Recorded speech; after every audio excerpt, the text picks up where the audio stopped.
Welcome फिर से electricity के एक और नए वीडियो में। इस वीडियो में हम बात करने वाले हैं सीरीज़ और पैरेलल कॉम्बिनेशन ऑफ रेजिस्टर्स के बारे में। इससे पहले हम कुछ दो क्वेश्चंस देखेंगे जो बहुत ही इम्पॉर्टेंट हैं और आपको इनके आंसर्स याद रखने हैं कि भाई इसका कॉन्सेप्ट क्या है इसके पीछे का। अगर मैं आपको दो तारे देता हूँ, एक कॉपर से बना हुआ है, दूसरा मैंगानीन एक एलॉय है। कॉपर तो मेटल है, एलॉय एक मैंगानीन एक एलॉय है, ठीक है।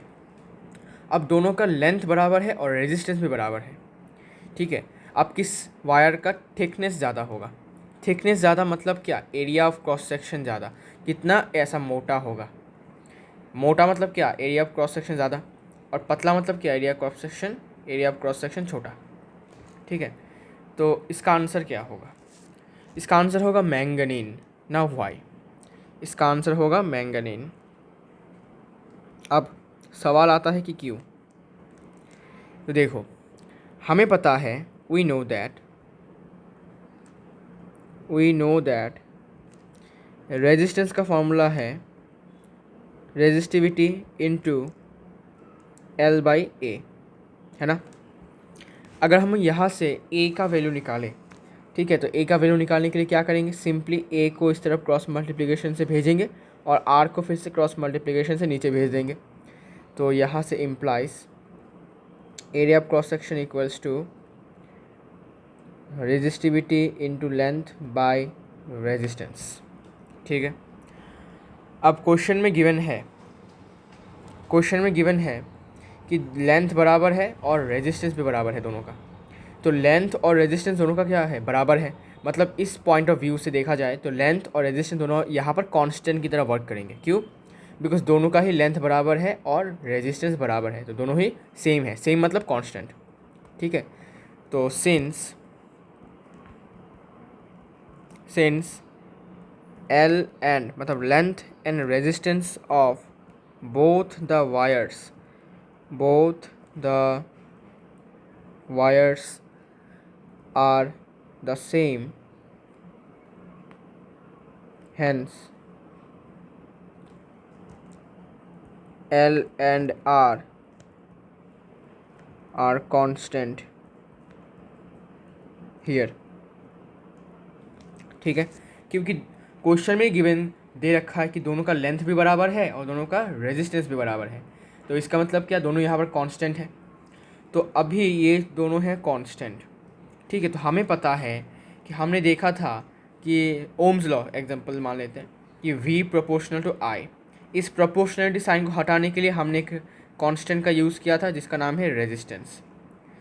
तो देखा जाए तो अगर हम इसको कॉन्वर्सली सोचें कि अगर हमें इक्वल्स टू साइन से अगर फिर से हमें एक प्रोपोर्शनलिटी साइन में जाना है तो हमें एक कांस्टेंट की ज़रूरत पड़ेगी, और हमारे पास ये कांस्टेंट दोनों है। तो ये दोनों अगर कांस्टेंट है तो हम लिख सकते हैं, देखो हम लिख सकते हैं सो देखो constant here. So area of cross section is directly proportional to resistivity. तो area of cross section is directly proportional to resistivity. कैसे हुआ? बिकॉज ये दोनों कांस्टेंट बन चुके हैं, ठीक है। तो अगर हम कॉन्वर्सली सोचें तो अगर हमारे पास एक कांस्टेंट होता है जैसे कि रेजिस्टेंस जैसा, तो हम फिर से इसको ऐसे लिख सकते हैं कि V प्रोपोर्शनल टू I। वैसे ही यहाँ पर हमारा कांस्टेंट है L और R, ये कांस्टेंट है। तो हम इस इक्वल्स टू साइन को फिर से कन्वर्ट मतलब प्रोपोर्शनलिटी साइन में लिख सकते हैं बिकॉज हमारे पास ये कांस्टेंट है, ठीक है। ये कुछ मैथमेटिकल्स टर्म्स हैं ये जिनके साथ आपका लिंक होना चाहिए। तो देखा जाए तो एरिया ऑफ क्रॉस सेक्शन और यहाँ पर रेजिस्टिविटी क्या है? डायरेक्टली प्रोपोर्शनल है, ओके। मतलब एरिया के बढ़ने से रेजिस्टिविटी भी बढ़ेगा, ठीक है ना। या फिर कह सकते हो कि रेजिस्टिविटी के बढ़ने से एरिया बढ़ेगा और रेजिस्टिविटी के घटने से एरिया भी घटेगा। अगर रेजिस्टिविटी ज़्यादा है तो एरिया भी ज़्यादा होगा, एरिया ऑफ क्रॉस सेक्शन, और अगर रेजिस्टिविटी कम है तो एरिया ऑफ क्रॉस सेक्शन भी कम होगा। अब देखना ये है कि किस वायर का रेजिस्टिविटी ज़्यादा है। तो देखा गया कि मैंगनीन का रेजिस्टिविटी ज़्यादा है। कैसे? बिकॉज कॉपर एक प्योर मेटल है और हमें पता है कि metals are good conductors of heat and electricity, ठीक है। लेकिन alloy are you can say semiconductors, ठीक है। They are not that much good as metals, ठीक है। मतलब वो लोग कंडक्टर हैं, ये मानता हूँ, लेकिन उतना अच्छा कंडक्टर नहीं है। कैसा? मेटल्स जैसा। तो ऑब्वियसली मेटल्स जैसा अच्छा कंडक्टर नहीं है, मतलब क्या? इसमें रेजिस्टिविटी ज़्यादा होगा, रेजिस्टेंस ज़्यादा होगा, इसमें रेजिस्टिविटी ज़्यादा होगा। क्यों? बिकॉज ये कंडक्टर अच्छा नहीं है। कंडक्टर अच्छा तब होगा जब वो करंट को अपने अंदर से ईजीली फ्लो करने देगा। लेकिन मैंगनीन के केस में क्योंकि ये एक एलॉय है तो इसमें रेजिस्टिविटी ज़्यादा है, इसी कारण से ये गुड कंडक्टर नहीं है। मतलब अपने अंदर से ये करंट को उतना अच्छे से फ्लो करने नहीं दे रहा जैसे कि मेटल्स में कॉपर दे रहा है। तो इसी कारण से हम कह सकते हैं कि मैंगनीन का रेजिस्टिविटी ज़्यादा है। हमें पता भी है इसका value, I guess NCERT book में गिवन है एक चार्ट में, तो आप देख लेना। तो आपको लिखना है since resistivity is higher, resistivity is higher of manganin, resistivity is higher of manganin. तो मैंगनीन का रेजिस्टिविटी ज़्यादा है then that of copper. Copper से तो ज़्यादा ही है, then that of copper. So manganene wire is thicker, so manganene wire is thicker than that of the copper wire। तो कॉपर के वायर से मैंगनीन का तार थोड़ा सा क्या होगा, उसका क्रॉस सेक्शन ज़्यादा होगा, मतलब वो ज़्यादा मोटा होगा, ठीक है, थिक होगा वो। तो रेजिस्टिविटी के साथ एरिया ऑफ क्रॉस सेक्शन का यहाँ पर एक हमें रिलेशन मिला। लेकिन ये तभी ट्रू होगा जब लेंथ बराबर होगा और रेजिस्टेंस बराबर होगा, ठीक है। अगर लेंथ और रेजिस्टेंस बराबर नहीं हुए तो हमें ये वाला रिलेशन नहीं मिलेगा। तो ये एक फॉर्मूला की तरह काम करेगा इस वाले केस में, सिर्फ इक्वल लेंथ और इक्वल रेजिस्टेंस वाले केस में, और बाकी केस में हमें नहीं पता। बाकी केस में area of cross section may not be proportional to resistivity, ठीक है। तो तुम ये मत सोचना कि भाई इसका मतलब कि हमेशा एरिया ऑफ क्रॉस सेक्शन हमेशा रेजिस्टिविटी के बराबर मतलब प्रोपोर्शनल होता है, तब तो भाई मज़े मज़े हो जाएंगे। लेकिन ऐसा नहीं है।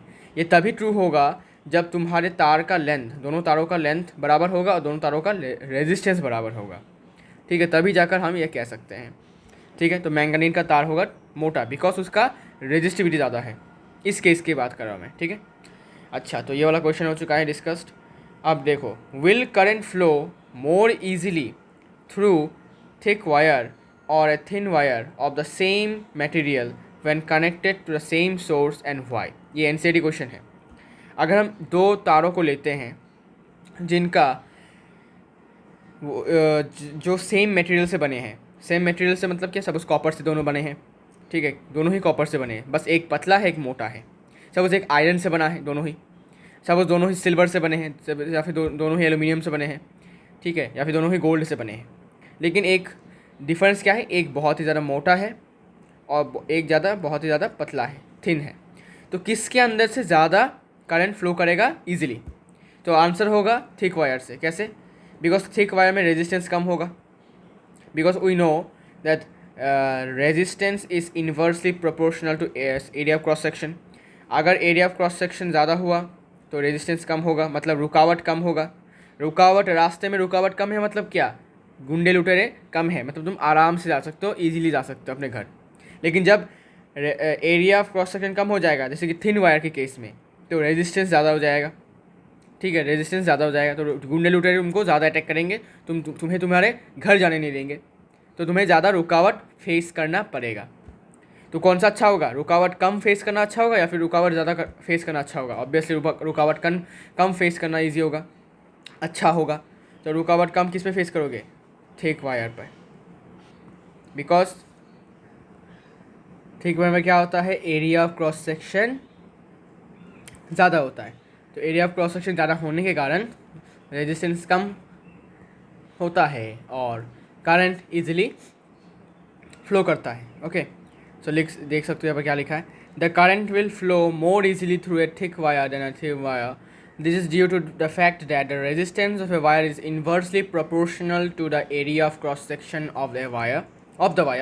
A thick wire has greater cross section area than a thin wire and hence lesser resistance, making the current to flow through it easily more easily. ठीक है, सिंपल सा है.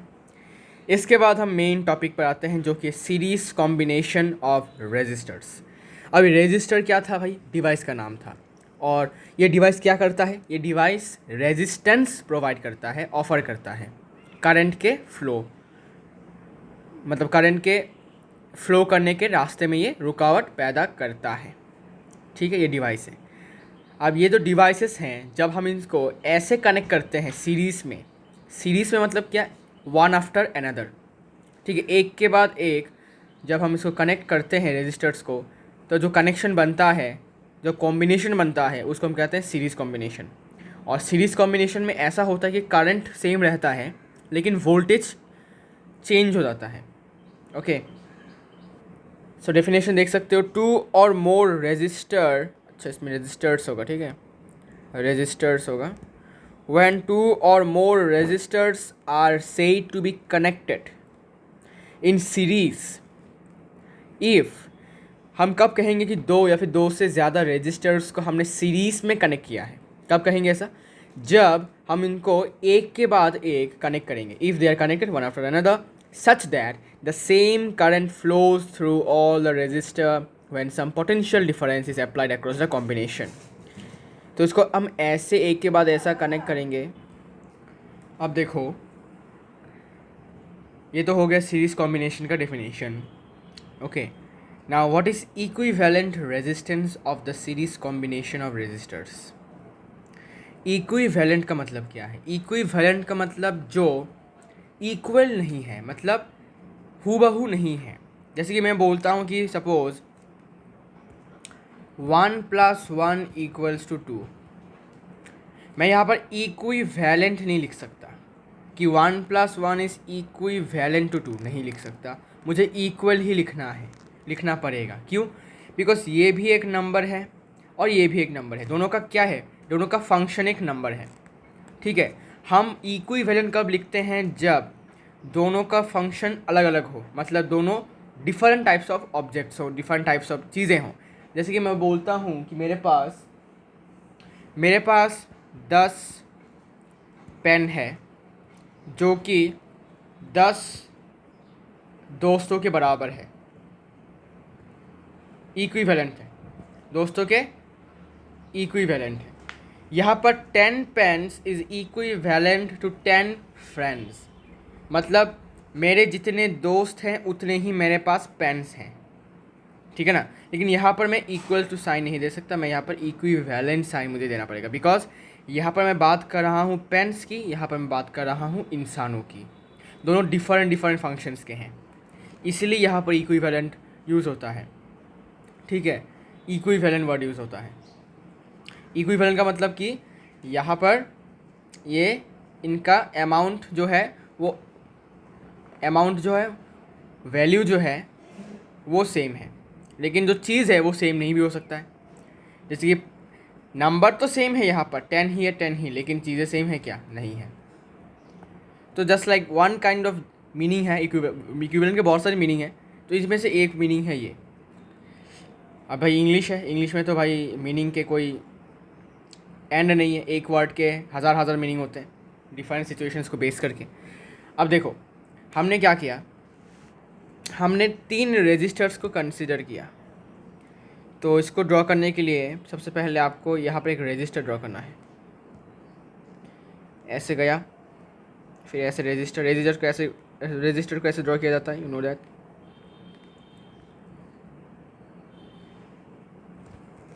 इसके बाद यहाँ पर एक और रेजिस्टर लगाया,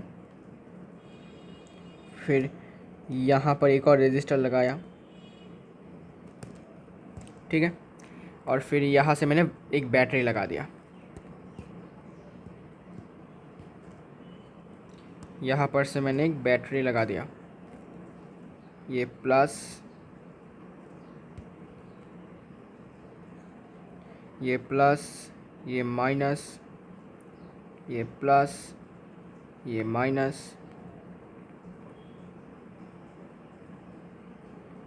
ये प्लस और ये माइनस, और इसको इस वाले रेजिस्टेंस के साथ कनेक्ट कर दिया। अब देखो, यह है सीरीज़ कॉम्बिनेशन का सर्किट डायग्राम। तो बैटरी का कुछ वोल्टेज होगा, ठीक है, उस वोल्टेज को हमने V मान लिया। अब करंट फ्लो करेगा, यहाँ से पॉजिटिव टर्मिनल से निकलता है करंट, कन्वेंशनल करंट निकलेगा, फिर यहाँ घुसेगा करंट, यहाँ घुसेगा करंट, यहाँ घुसेगा करंट, यहाँ फिर से निकलेगा करंट, यहाँ भी I होगा, यहाँ भी I होगा, यहाँ भी I होगा, यहाँ भी I होगा, यहाँ भी I होगा, ठीक है। तो देखो, करंट जो होता है वो सीरीज़ में डिवाइड नहीं होता है। ऐसा क्यों होता है? ज़रा मान लो कि एक मैराथन हो रहा है, तो लोगों को यहाँ से इस रोड से ही जाना पड़ेगा, बाकी और कोई दूसरा रोड नहीं है। तो लोग क्या करेंगे? लोग मजबूर होकर इसी रोड से जाएंगे, ठीक है। सपोज़ इस रोड को छोटा कर दिया हो, सपोज़ इस रोड में बहुत सारे गड्ढे, ठीक है। तो क्योंकि और कोई अदर ऑप्शंस उनके पास नहीं है, तो लोगों को इन्हीं रुकावटों के बीच से जाना पड़ेगा। तो ये रेजिस्टर्स क्या कर रहे हैं? ये रेजिस्टर्स इन करंट के रास्ते में ऑपोजिशन पैदा कर रहे हैं। लेकिन क्योंकि करंट के पास और कोई ऑप्शन नहीं है, इसी कारण से वो इसी पाथ से जाता है और वो डिवाइड नहीं होता है। क्लियर है? बिकॉज देखो, अगर इसके पास ऐसा एक रोड होता अलग से, तो वो इधर से जाता जिस तरफ से रुकावट कम है। लेकिन क्योंकि भाई इसके पास रोड ही एक है, तो वो कंपेल है, it is compelled to go in this, और कैसे, थ्रू दिस पाथ ओनली। इसीलिए करंट डिवाइड नहीं हो पाता, या फिर होता नहीं किसमें? सीरीज कॉम्बिनेशन में, ठीक है। अब देखो, इक्विवेलेंट का मतलब होता है यहाँ पर कि इन तीन रेजिस्टर्स का जो पावर है, मतलब सपोज ये रेजिस्टर हमें देता है 2 ओम का रेजिस्टेंस, ये देता है सपोज 5 ओम का, ये देता है सपोज 7 ओम का, ठीक है। तो मैं 3 रेजिस्टर्स लगाने के मेरे पास पैसे नहीं है, सपोज मान लेता हूँ मैं गरीब हूँ बहुत, तो मेरे पास ये 3 रेजिस्टर्स खरीदने के पैसे नहीं है, मेरे पास सिर्फ एक रेजिस्टर खरीदने के पैसे हैं। लेकिन मैं चाहता हूँ कि तीनों रेजिस्टर्स मिलके जो काम कर रहे हैं वो काम सिर्फ और सिर्फ एक ही रेजिस्टर मुझे करके दे। तो मैं क्या करूँगा? तब मैं एक ऐसा रेजिस्टर खरीदूँगा या फिर किसी से लूँगा जो तीनों के ही बराबर काम कर रहा है वो। तो मैं क्या करूँगा? अब मैं एक और इक्विवेलेंट सर्किट बनाऊँगा। इक्विवेलेंट मतलब ऐसा, ठीक है। तो अभी मैं एक और इक्विवेलेंट सर्किट बनाने वाला हूँ, तुम लोग देखो।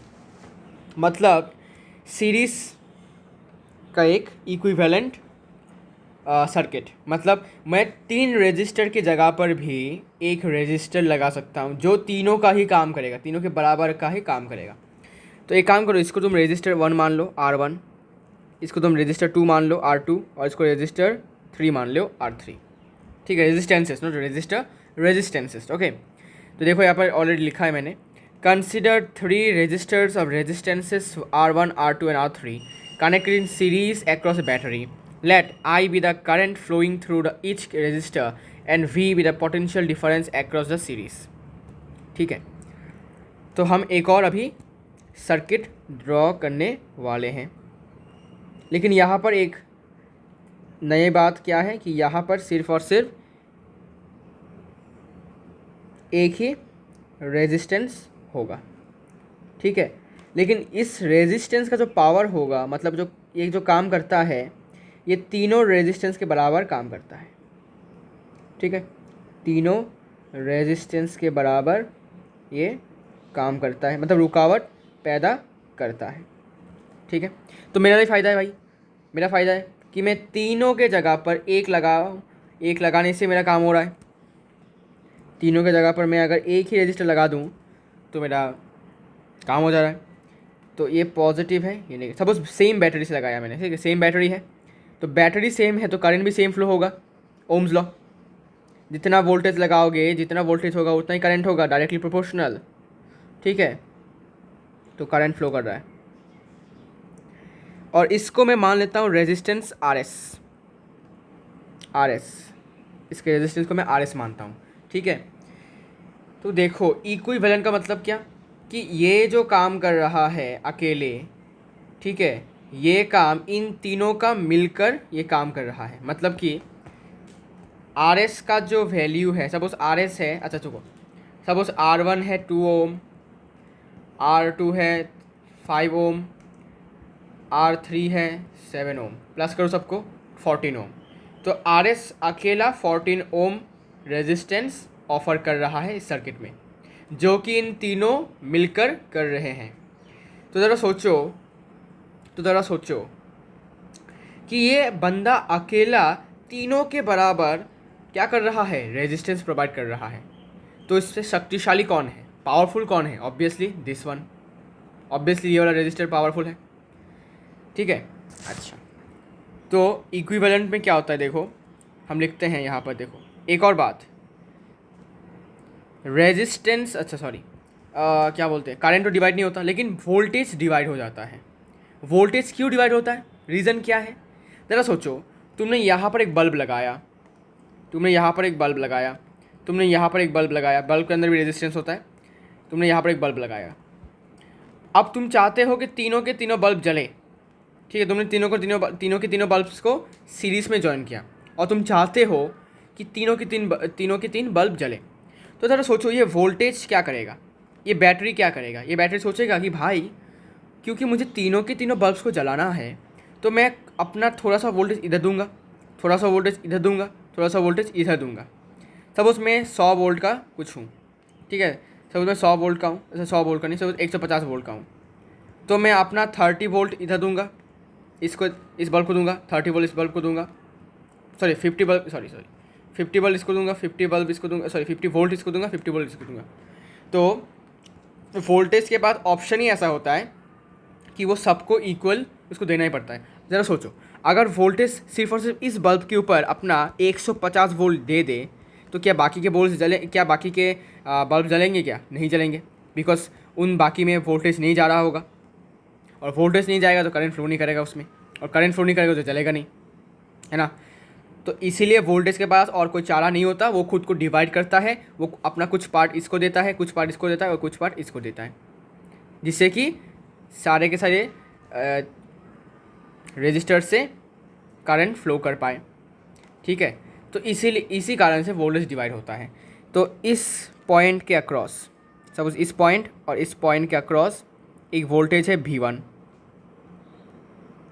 V1, फिर इस पॉइंट और इस पॉइंट के अक्रॉस एक और वोल्टेज है जो कि V2 है, ठीक है। और फिर इस पॉइंट और इस पॉइंट के अक्रॉस वोल्टेज क्या है मुझे बताओ, वोल्टेज होता है दो पॉइंट्स के बीच का पोटेंशियल डिफरेंस, ठीक है। तो इस पॉइंट और इस पॉइंट के बीच में एक पोटेंशियल डिफरेंस होगा अलग सा, तो यहाँ पर भी एक अलग सा पोटेंशियल डिफरेंस होगा, ओके।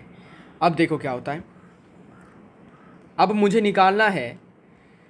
निकालना है कि भाई ये जो रेजिस्टर है, ठीक है, ये जो रेजिस्टर है ये इन तीनों के बराबर काम कैसे कर रहा है, ठीक है, कि ये अकेला इन तीनों के बराबर वर्क कैसे कर रहा है, इन तीनों के बराबर रेजिस्टेंस कैसे प्रोवाइड कर रहा है। तो देखो, if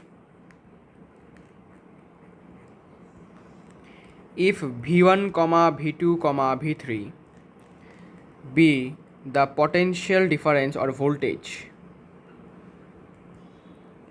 be the potential difference across the resistors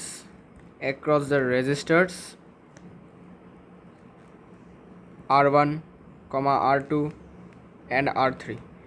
तो मान लेते हैं जो V1, V2, V3 है वो रेजिस्टर R1, R2, R3 जो कि resistance R1, R2, R3 provide कर रहे हैं, उनके अक्रॉस मतलब उनके एंड पॉइंट्स पर, 2 पॉइंट्स पर, सपोज ए पॉइंट और ए पॉइंट पर उनका पोटेंशियल डिफरेंस है V1 V2 एंड V3। इसके बाद रेस्पेक्टिवली लिख दो। इसके बाद देखो then voltage V equals to V1 plus V2 plus V3। ये मैंने कैसे लिखा? क्योंकि देखो ये पूरा बैटरी है, इसने अपना कुछ पार्ट V1 पर दिया, अपना कुछ पार्ट V2 दिया और अपना कुछ पार्ट V3 नाम का कुछ वैल्यू हमने इसने इस रजिस्टर पर दिया, इस रजिस्टर को दिया, इस रजिस्टर को दिया। तो इसका पूरा पावर, मतलब इसका जो होल वैल्यू है, ये इसमें डिवाइड हुआ, इसमें डिवाइड हुआ, इसमें डिवाइड हुआ। तो अगर हम इसका वोल्टेज यहाँ पर सबका वोल्टेज को प्लस करेंगे तो हमें इस बैटरी के वोल्टेज के बराबर मिलेगा, बिकॉज इसी वोल्टेज, इस बैटरी ने तो अपना वोल्टेज को डिवाइड किया है इस वाले पार्ट में, ठीक है ना। तो इस वोल्टेज को, इस V को हम कैसे पाएंगे? जब हम इस रजिस्टर के बीच में कितना वोल्टेज है, इस रजिस्टर में कितना वोल्टेज जा रहा है, इस रजिस्टर के एंड पॉइंट्स पे कितना वोल्टेज है, अगर हम इसको देखेंगे तो हमें इस बैटरी के इक्वल ही वोल्टेज मिलेगा, ठीक है। तो ये हो गया। इसके बाद अकॉर्डिंग टू ओम्स लॉ,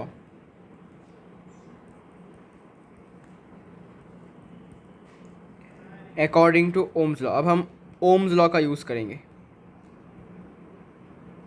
तो ओम्स लॉ के अनुसार फॉर्मूला क्या था? V इक्वल्स टू IR, ठीक है। तो मुझे बताओ यहाँ का वोल्टेज किसके बराबर होगा? V1 किसके बराबर होगा? तुम बोलोगे भाई करंट और रेजिस्टेंस के बराबर होगा अकॉर्डिंग टू ओम्स लॉ। लेकिन किस रेजिस्टेंस के बराबर? R1 रेजिस्टेंस के बराबर। लेकिन करंट तो सेम ही है, करंट तो I है, ठीक है। तो V1 होगा IR1 के बराबर अकॉर्डिंग टू ओम्स लॉ। फिर V2 होगा किसके बराबर? करंट तो सेम है I, लेकिन रेजिस्टेंस हो जाएगा R2, रेजिस्टेंस होगा R2। इसके बाद एंड V3, वोल्टेज 3 किसके बराबर होगा? करंट सेम है लेकिन रेजिस्टेंस R3 के बराबर, ठीक है, इंटू R3। तो यहाँ से इसको तुम इक्वेशन 1 मान लो, इसको इक्वेशन 1 मान लो।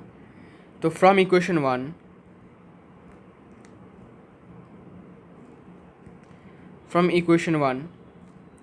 V equals to V1 plus V2 plus V3 equals to, अब देखो V1 का वैल्यू IR1, V2 का वैल्यू IR2, V3 का वैल्यू IR3 कैसे मिला? ओम्स लॉ की मदद से। तो इस V1 के जगह पर हम ये वैल्यू पुट कर सकते हैं, इस V2 की जगह पर ये वैल्यू पुट कर सकते हैं, V3 की जगह पर ये वैल्यू पुट कर सकते हैं। तो पुट कर देते हैं, IR1 plus IR2 plus IR3। अभी देखो हर एक में I कॉमन है, तो I को कॉमन ले लो, रहेगा R1 plus R2 plus R3, ठीक है, R1 plus R2 plus R3, ठीक है। इसके बाद इसको तो मान लो इक्वेशन 2, इसको मान लो इक्वेशन 2, ठीक है। तो V equals to I into R plus R1 plus R2 plus R3, ये इक्वेशन 2 है। अब अगर इफ़ R यहाँ पर सबस्क्रिप्ट में S be the equivalent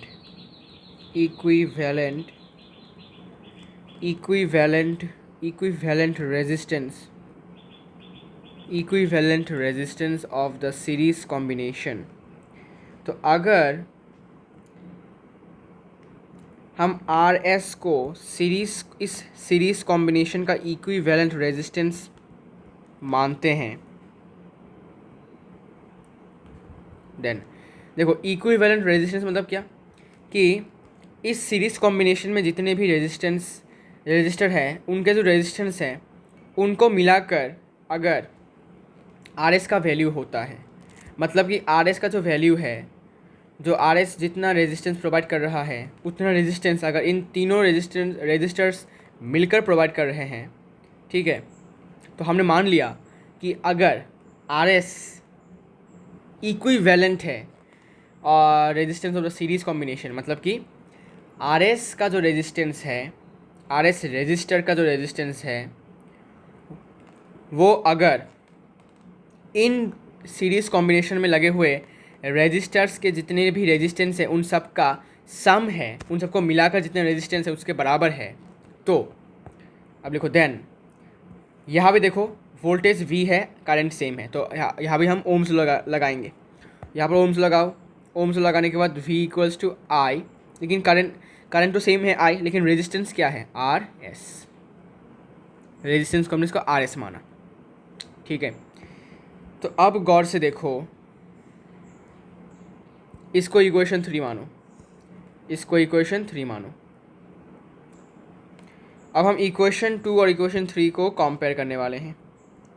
so from equation 2 and equation 3, equation क्या था, इक्वेशन 2 क्या था, इक्वेशन 2 था कि voltage equals to I into R1 plus R2 plus R3।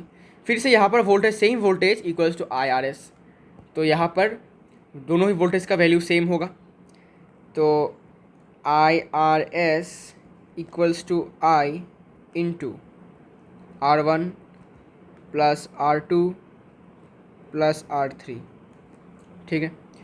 I और I कैंसिल, क्या हो गया अपना RS equals to R1 plus R2 plus R3। मतलब कि अगर हमें सीरीज़ कॉम्बिनेशन में लगे हुए, अगर हमें सीरीज़ कॉम्बिनेशन में लगे हुए दो या फिर दो से ज़्यादा रेजिस्टर्स के जगह पर एक सिंगल रेजिस्टर लगाने की कोशिश करें हम, जो कि हमें सेम रेजिस्टेंस प्रोवाइड करेगा जो ये तीनों मिलकर इस सर्किट में कर रहे हैं, तो हमें एक ऐसा रेजिस्टर चाहिए होगा जिस रेजिस्टर का जो रेजिस्टेंस होगा वो इसका रेजिस्टेंस प्लस इसका रेजिस्टेंस और इसका रेजिस्टेंस प्लस करके होगा। मतलब इसका वैल्यू, मतलब इस, हमें सपोज़ हमारे पास एक सर्किट है, मैं गरीब हूँ बहुत ज़्यादा, तो मैं सिर्फ एक ही रेजिस्टर एफोर्ड कर सकता हूँ, लेकिन मुझे जो अपोजिशन चाहिए उस सर्किट में वो इन तीनों के बराबर चाहिए होगा, इन तीनों के मिलकर जो बराबर होगा, सपोज़ 2 ओम, 5 ओम और 8 ओम, ठीक है, मतलब कि 15 ओम। तो मुझे 15 ओम के बराबर रेजिस्टेंस चाहिए मेरे इस छोटे वाले सर्किट में। तो मैं एक ऐसा रेजिस्टर ख़रीदना चाहता हूँ जो मुझे 15 ओम के बराबर ही क्या करे, रेजिस्टेंस प्रोवाइड करे। तो मैं क्या करूँगा, तो मैं एक ऐसा रेजिस्टर ढूंढूंगा जो मुझे 15 ओम का ही रेजिस्टेंस देगा, लेकिन वो अकेला देगा, ठीक है। तो ये निकालने के लिए हम क्या करेंगे, ये निकालने के लिए कि मुझे कितना उस रेजिस्टर का, उस सिंगल रेजिस्टर का रेजिस्टेंस कितना होना चाहिए, तो सिंपली तुम इसको सबको प्लस कर दो, जितना भी रेजिस्टेंस है सीरीज़ में कनेक्टेड सबको सीरियल वाइज प्लस कर दो। तो तुमको जो रेजिस्टर तुमको ख़रीदना है जो तुम्हें सेम वर्क करके देगा, जो तीन रेजिस्टर मिलकर कर रहे हैं, तो वो तुमको ये वाला फार्मूला देगा, ठीक है। ये है अपना सीरीज़ का formula, this is the formula of series combination, formula of series combination, ठीक है। तो सीरीज़ कॉम्बिनेशन का फार्मूला है ये, इसको नोट डाउन करके रखो, इससे रिलेटेड क्वेश्चंस आएंगे, न्यूमेरिकल्स भी आएंगे, प्रूफ भी आ सकता है, ये जो प्रूफ मैंने दिखाया ये भी आ सकता है, तो एनसीईआरटी बुक में है, तो सीख के रखो। तो एक नोट है यहाँ पर, ठीक है। नोट क्या है, नोट ये है कि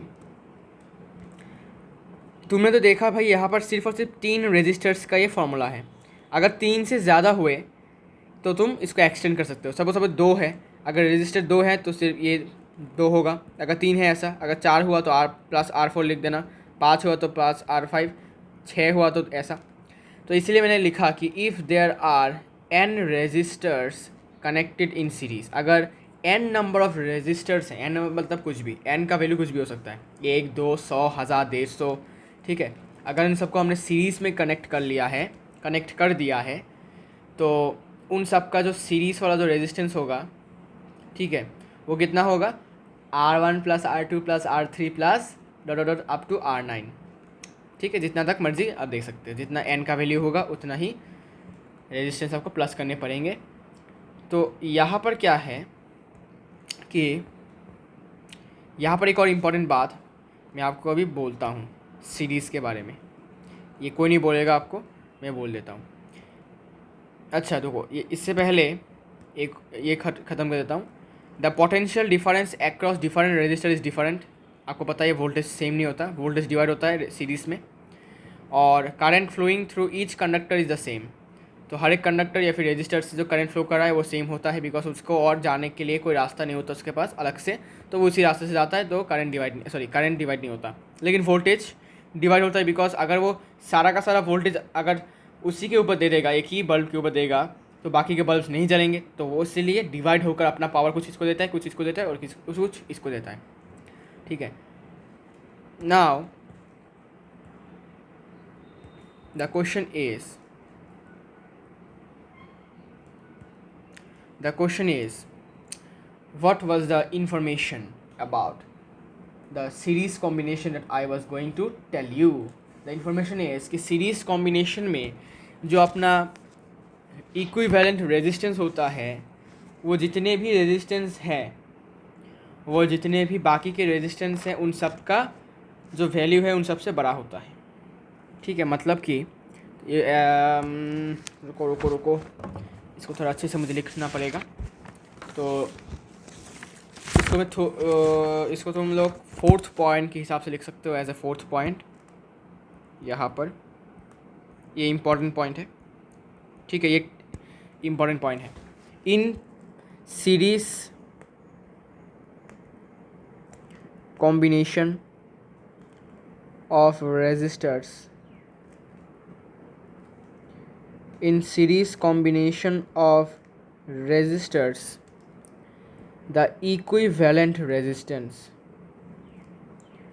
the equivalent resistance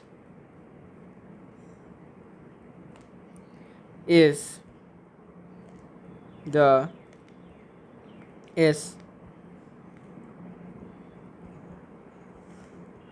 the largest resistance then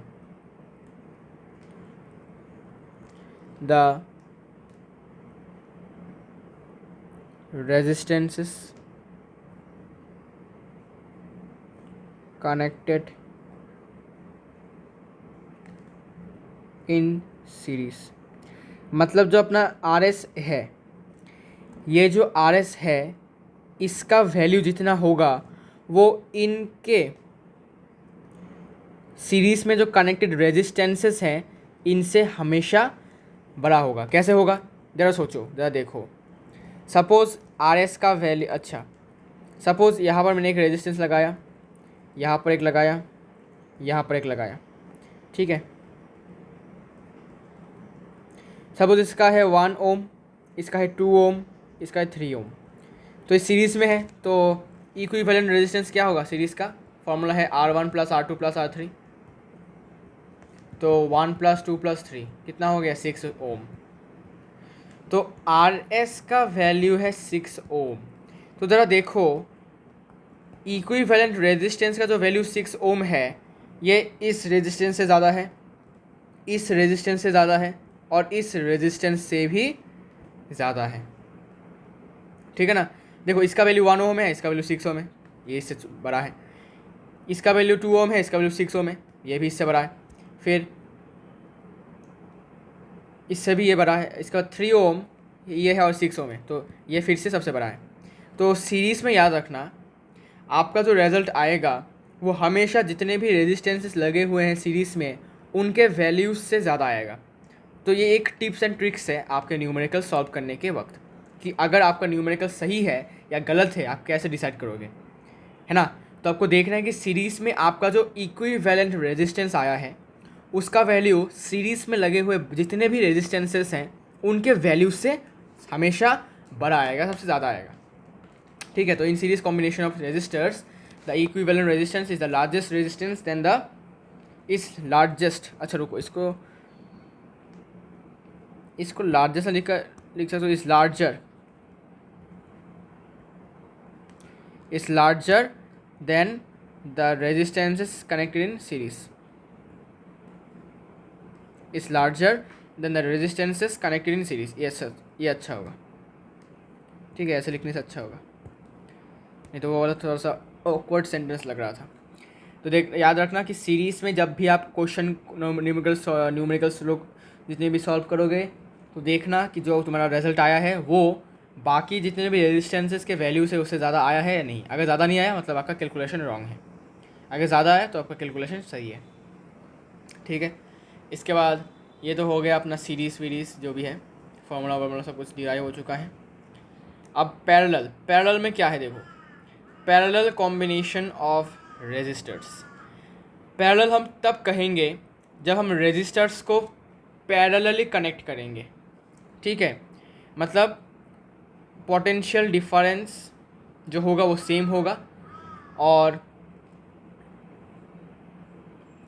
जितना भी पोटेंशियल डिफरेंस होगा उनके बीच में, रेजिस्टर्स के बीच में, रेजिस्टर्स के एंड पॉइंट्स पर उसका वैल्यू जितना आपका बैटरी का वोल्टेज है उसके बराबर होगा, मतलब बैटरी का जितना भी पोटेंशियल डिफरेंस है उसका बराबर होगा। तो देखो कैसे होता है। अच्छा, equivalent resistance of parallel combination, अभी इसमें भी इक्विवेलेंट रेजिस्टेंस है, मतलब कि मैं तीनों रेजिस्टर्स की जगह पर मैं एक सिंगल रेजिस्टेंस और रेजिस्टर लगाने चाहता हूँ जो मुझे तीनों का काम कर दे। तो उसके लिए मैं कैसे निकालूँ, मतलब मैं कैसे निकालूँ, कैसे पता लगाऊँ कि मुझे कौन सा कितना रेजिस्टेंस का मुझे रेजिस्टर चाहिए जो तीनों का मुझे काम कर दे, है ना। तो इसके लिए डायग्राम ड्रा करो पैरेलल के लिए डायग्राम कुछ अलग तरीके से है, देख सकते हो, लाइक दैट। पहले एक रेजिस्टेंस लगाया, ठीक है, एक सिंगल रेजिस्टेंस लगाया, ठीक है, फिर इसको बैटरी से कनेक्ट किया, फिर इसे बैटरी से कनेक्ट किया,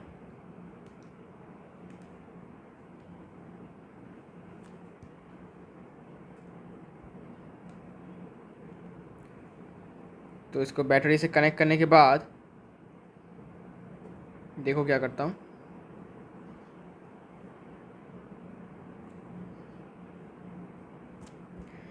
तो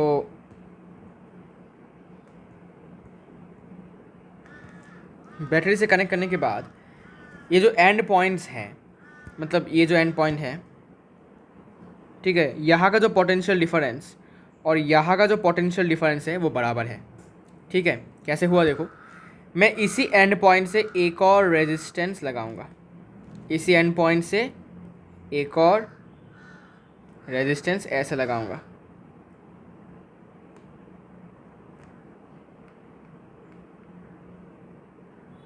लाइक दैट, ठीक है। सिमिलरली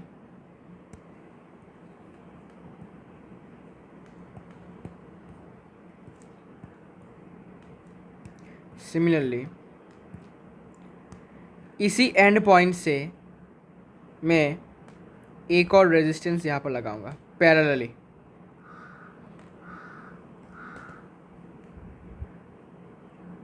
देखा। तो इसे हम कहते हैं पैरेलल कनेक्शन, इसे कहते हैं पैरेलल कनेक्शन। तो पैरेलल कनेक्शन में हो क्या रहा है कि मैं वोल्टेज जो है, जो बैटरी है अपना, वो सोच रहा है कि मैं इसको भी फिर से अपना सेम पोटेंशियल दूँगा, सॉरी इसको भी थोड़ा थोड़ा अपना पार्ट दूंगा, इसको भी थोड़ा थोड़ा पार्ट दूंगा, इसको भी थोड़ा थोड़ा पार्ट दूंगा। लेकिन उसने देखा कि उसको देने की ज़रूरत नहीं पड़ रहा। क्यों नहीं पड़ रहा? बिकॉज तीनों के तीनों रजिस्टर सेम ही पॉइंट से कनेक्टेड हैं। तो इससे इसका फ़ायदा ये हुआ कि ये जितना पोटेंशियल इसमें देगा, ये जितना पोटेंशियल इस पॉइंट पर और इस पॉइंट पर देगा, उतना ही पोटेंशियल तीनों को बराबर मिलेगा। ठीक है, उतना ही पोटेंशियल तीनों को बराबर मिलेगा। तो उसका चिंता ख़त्म। उसने बोला कि भाई साहब वाह, मज़ा आ गया और मुझे डिवाइड होने की ज़रूरत नहीं है पैरेलल में। तो पैरेलल में वोल्टेज डिवाइड नहीं होता, बिकॉज उसने देखा कि जितना पोटेंशियल, जितना अपना पावर वो दे रहा है इस पॉइंट पर, उतना ही पॉइंट तीनों को ही मिल रहा है, तीनों या फिर तीन से भी ज़्यादा हो सकता है, ठीक है। तो वोल्टेज यहाँ पर डिवाइड नहीं होता, लेकिन करंट डिवाइड हो जाता है। कैसे दिखाता हूँ, ये प्लस है, ये माइनस है, सपोज ये वोल्टेज V है, करंट निकला यहाँ से I, यहाँ पर I था, लेकिन जब वो यहाँ से जाएगा तो वो ये बन जाएगा I1, यहाँ से जाने पर बन जाएगा I2, और यहाँ से जाने पर बन जाएगा I3, ठीक है। तो यहाँ पर भी ये I1 ही रहेगा, यहाँ पर भी I2 ही रहेगा, यहाँ पर भी I3 ही रहेगा, सिमिलरली यहाँ पर भी I1 रहेगा, ठीक है, यहाँ पर भी I2 रहेगा, यहाँ पर भी I3 रहेगा, फिर वो फिर से यहाँ पर I बन जाएगा एक साथ होकर, ठीक है। अच्छा, तो अब देखो हुआ क्या, तो इसको तुम R1 मान लो, इसको R2 और इसको R3, ठीक है। तो हुआ क्या कि फिर से सपोज मैराथन हो रहा है, लेकिन इस बार मैराथन में 3 रोड हैं। सपोज यहाँ से जा रहा था रोड, फिर रोड इसमें भाग हो गया, इसमें भाग हो गया, और इसमें भाग हो गया रोड। तो सपोज जो दौड़ने वाले लोग हैं वो सारे के सारे इलेक्ट्रॉन्स हैं, तो इलेक्ट्रॉन्स दौड़ रहे हैं, तो उन्होंने देखा कि रोड अभी 3 पार्ट्स में डिवाइड हो चुका है। तो कुछ लोग यहाँ से गए, कुछ लोग यहाँ से गए, और कुछ लोग यहाँ से गए, और इनमें से बहुत लोग हैं चालाक लोग, उनको पहले से खबर था कि इस रोड से जाने पर कम खतरा है, या फिर कैसे तो कम रुकावट है, तो यहाँ से एकदम ईजिली बिना किसी नुकसान के, बिना किसी प्रॉब्लम के जाया जा सकता है, दौड़ा जा सकता है। लेकिन बहुत और दोनों ने और क्या बोलते हैं इसको, और उन्होंने ये भी सुना कि इस रोड से जाने पर बहुत रुकावट है, रेजिस्टेंस ज़्यादा है, यहाँ पर रेजिस्टेंस कम है, और इस रोड से जाने पर भी लगभग रेजिस्टेंस बराबर ही है, ठीक है, ठीक ठाक है, मॉडरेट, यहाँ पर से मॉडरेट है। तो अभी जो इलेक्ट्रॉन्स हैं वो तो अपना शॉर्टकट मारेंगे, तो वो इस रोड से चले जाएंगे। तो जितना करंट है, ज़्यादातर करंट इस तरफ से जाएंगे, कुछ करंट इधर से जाएंगे, और कुछ करंट इधर से जाएंगे। अब इधर से जाने वाले करंट होंगे जिनको ऑलरेडी पता था कि यहाँ से जाने पर इजी होगा, रेजिस्टेंस कम होगा, और जिनको नहीं पता वो कुछ इधर से जाएंगे और कुछ इधर से जाएंगे। तो इसी कारण से करंट जो होगा वो डिवाइड हो जाता है। कुछ करंट सोचता है कि भाई मैंने सुना कि इस तरफ से जाने पर रेजिस्टेंस कम लगता है, रुकावट कम है, तो मैं इधर से जाऊँगा, और कुछ करंट को पता ही नहीं होता तो वो इधर से चले जाते हैं, ठीक है, और इधर से चले जाते हैं उनको, ठीक है। अच्छा, तो ऐसे इसी कारण से करंट हो जाता है यहाँ पर डिवाइड पैरेलल में, लेकिन वोल्टेज डिवाइड नहीं होता, क्योंकि वो देखता है कि भाई मैं डिवाइड होकर करूँ भी क्या, मैं जितना वोल्टेज दे रहा हूँ, जितना पोटेंशियल डिफरेंस दे रहा हूँ, उतना ही उनको मिल रहा है, सेम टू सेम, तो मैं डिवाइड होकर करूँ क्या, है ना। तो इसीलिए यहाँ पर वोल्टेज डिवाइड नहीं होता। तो अभी मैं क्या करूँ ऐसा कि ये जो तीनों रेजिस्टर्स हैं, ये जो मिलकर जितना काम कर रहे हैं उतना एक ही एक रेजिस्टर कर दे, ठीक है। तो मैं उस रेजिस्टर का रेजिस्टेंस कितना हो मैं कैसे निकालूं, ठीक है, उस रेजिस्टर का रेजिस्टेंस कितना होना चाहिए ये मैं कैसे निकालूं, ठीक है। तो उसके लिए आपको क्या करना पड़ेगा, आपको करना पड़ेगा इक्विवेलेंट रेजिस्टेंस निकालना पड़ेगा। तो इक्विवेलेंट रेजिस्टेंस निकालना है, देखो कैसे। एक और सर्किट बनाता हूँ, एक और सर्किट बना देता हूँ।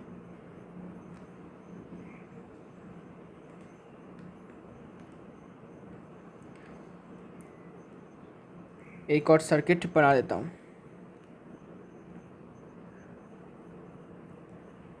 I guess it is not labelled, अब ठीक है।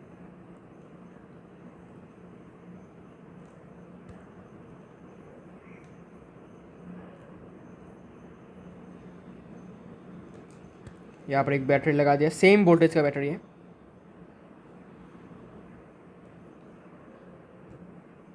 सेम वोल्टेज का बैटरी है,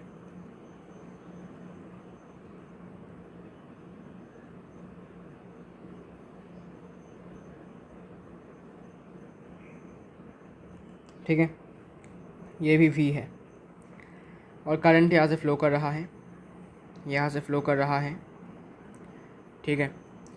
और सपोज इसका रेजिस्टेंस है RP, और करंट इधर से घुसा, करंट इधर से घुसा, इधर से निकल गया, ठीक है।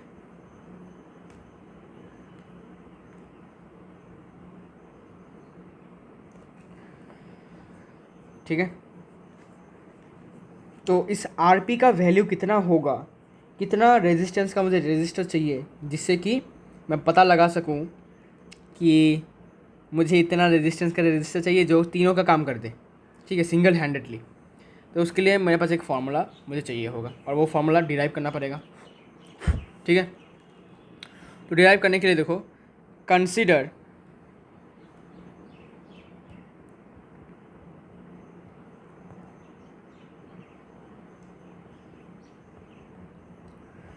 कंसिडर 3 रेजिस्टर्स, मान लेते हैं 3 रेजिस्टर को हमने कंसिडर किया, of resistances R1, R2 and R3 connected in parallel across a battery of potential difference V.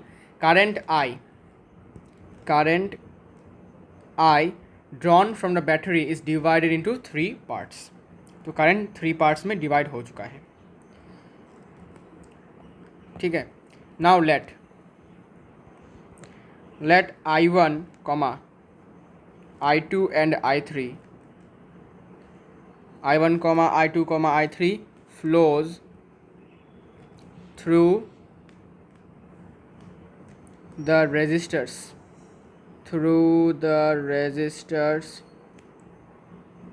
R1, R2 and R3।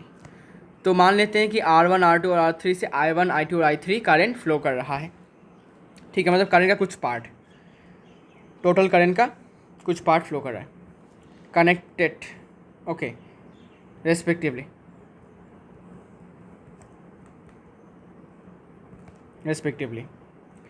तो नाउ टोटल करंट जो है वो किन के बराबर होगा, वो I1 plus I2 plus I3 के बराबर होगा। ऐसा क्यों? बिकॉज ये वाला करंट ही तो डिवाइड होकर ये इन 3 टुकड़ों में बट गया। तो अगर हम 3 टुकड़ों को थोड़ा ऐड करेंगे तो हमें जो वैल्यू मिलेगा वो असली जो करंट जो डिवाइड हुआ है उसके वैल्यू के बराबर मिलेगा, ठीक है ना। तो ये तो सिंपल सी बात है भाई, इसको तुम इक्वेशन 1 मान लो फिर से, ठीक है। इक्वेशन 1, तो अकॉर्डिंग टू ओम्स लॉ, अब हम फिर से ओम्स लॉ यूज़ करेंगे। According to Ohm's law, voltage, अच्छा, ओम्स लॉ के according voltage equals to I R, ठीक है ना, V equals to I R. तो यहाँ से I क्या होगा, V/R। तो I1 क्या होगा, वोल्टेज V है लेकिन रेजिस्टेंस क्या है, R1, तो V/R1, ठीक है, V/R1। इसके बाद I2 क्या होगा, करंट I2, ये होगा वोल्टेज सेम है V लेकिन रेजिस्टेंस है R2। और I3 क्या होगा, I3 होगा voltage V by resistance R3, ठीक है। Now from equation 1,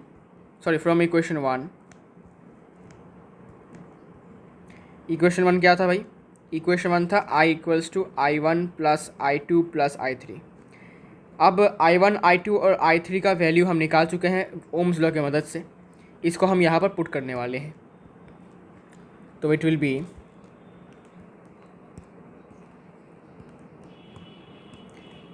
B V/R1 plus V/R2 plus V/R3 होगा। अब V देखो सब में कॉमन है तो V कॉमन ले लेता हूँ, क्या रहा, 1/R1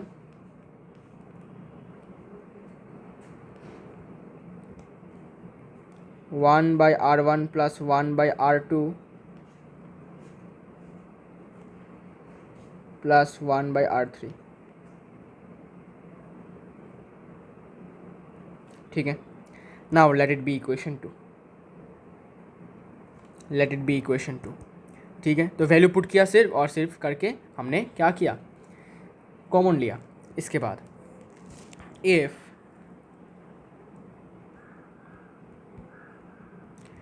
if RP be the equivalent resistance, अगर हम RP को इक्विवेलेंट रेजिस्टेंस मानते हैं इस पैरेलल कॉम्बिनेशन का, मतलब जो आर पी है उसका जो रेजिस्टेंस है वो जो पैरेलल में कनेक्शन है, पैरेलल कनेक्शन में लगे हुए 3 रेजिस्टर से अगर बराबर है तो अब क्या होगा? तब अगर ऐसा होता है देन करंट क्या होगा? आई क्या होगा? आई होगा वी बाई आर पी। ठीक है, V by R P, V by R P. और इसको तुम इक्वेशन 3 मान लो।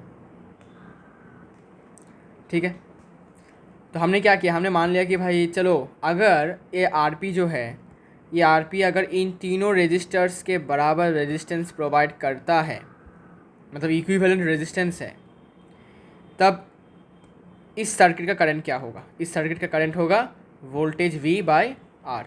ठीक है, ओम्स लॉ की मदद से। अब देखो गौर से, यहाँ भी इस करंट का वैल्यू इसके बराबर है, यहाँ पर सेम करंट का वैल्यू इसके बराबर है। तो from comparing from 1 and 2, sorry 2 and 3, from 2 and 3 we can write that V into 1 by R1 plus 1 by R2 plus 1 by R3 equals to V by RP।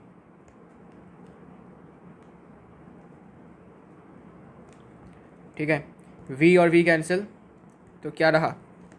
V और V cancel होने के बाद 1 by R1 plus 1 by RP, sorry R2 plus 1 by R3 equals to 1 by RP।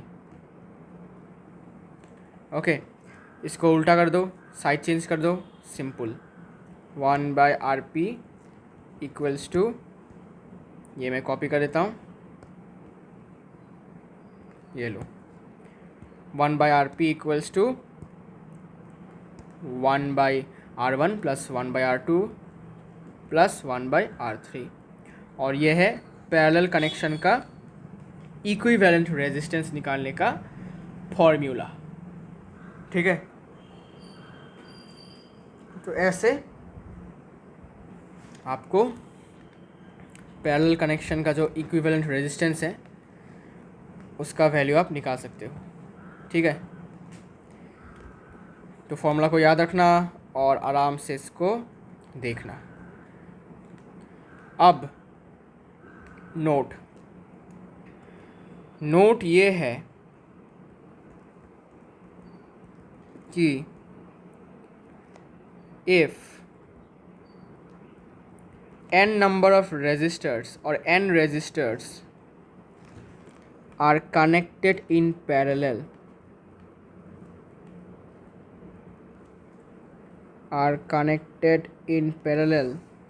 then यहाँ पर तो सिर्फ 3 resistors का दिखा गया है ना। अगर 3 से ज़्यादा हुए तो, अगर 3 से कम हुए तो तब क्या होगा? तब तुम लिखो then 1 by R P equals to 1 by R1 plus 1 by R2 plus 1 by R3 plus dot dot dot up to 1 by Rn। जितना तक होगा उतना तक करेंगे, करने के बाद एलसीएम लेकर आंसर निकालेंगे आराम से। एक और नोट लिखो, और भी 2 नोट्स लिखने बाकी हैं, ये लास्ट सेकंड है। अगर 2 रेजिस्टर्स को पैरेलली ज्वाइन किया गया हो, if 2 resistors are connected in parallel, अगर इनको पैरेलली कनेक्ट किया गया हो, are connected in parallel, then तुम ये फॉर्मूला यूज़ कर सकते हो, डायरेक्ट फार्मूला। ठीक है, then 1 by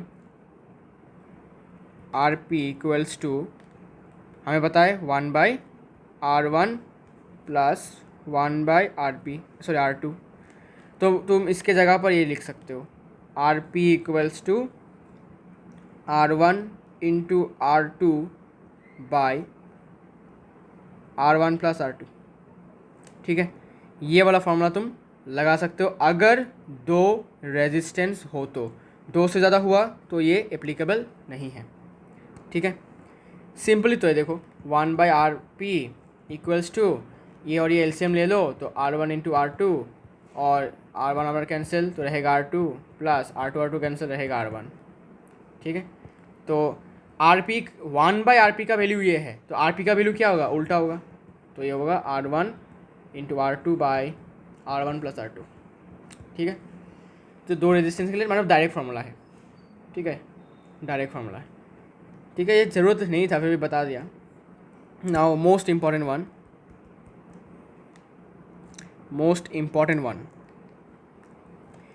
in parallel combination of resistors,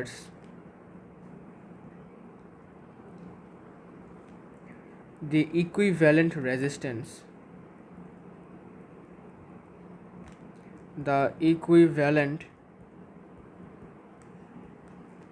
resistance is smaller than the smallest resistance connected in parallel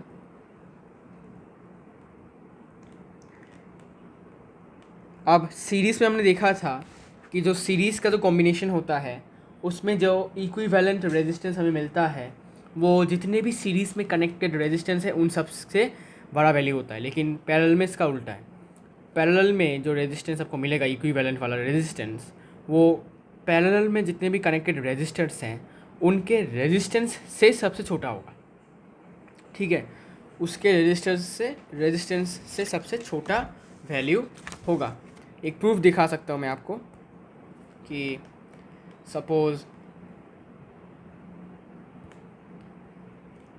parallel में कनेक्टेड है,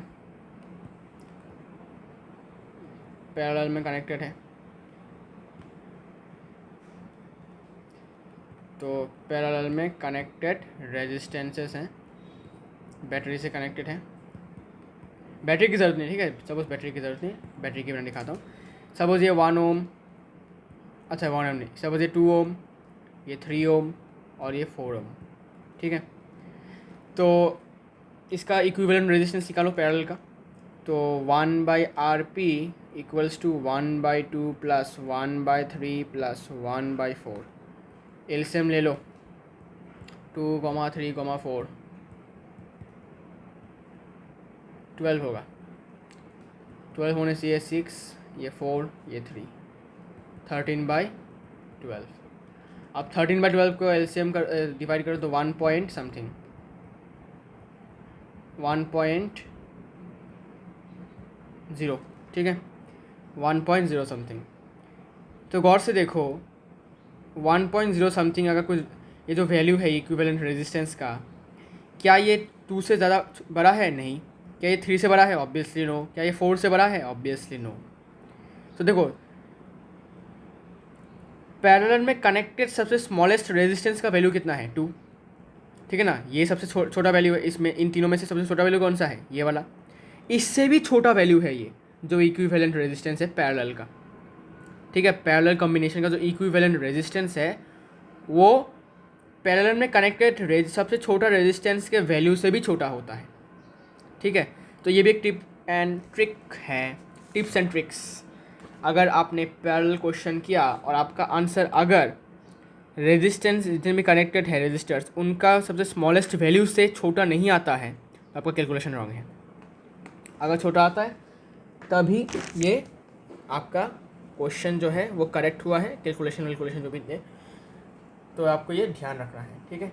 ये एक टिप्स एंड ट्रिक्स है जो मैं आपको बता दिया, ओके।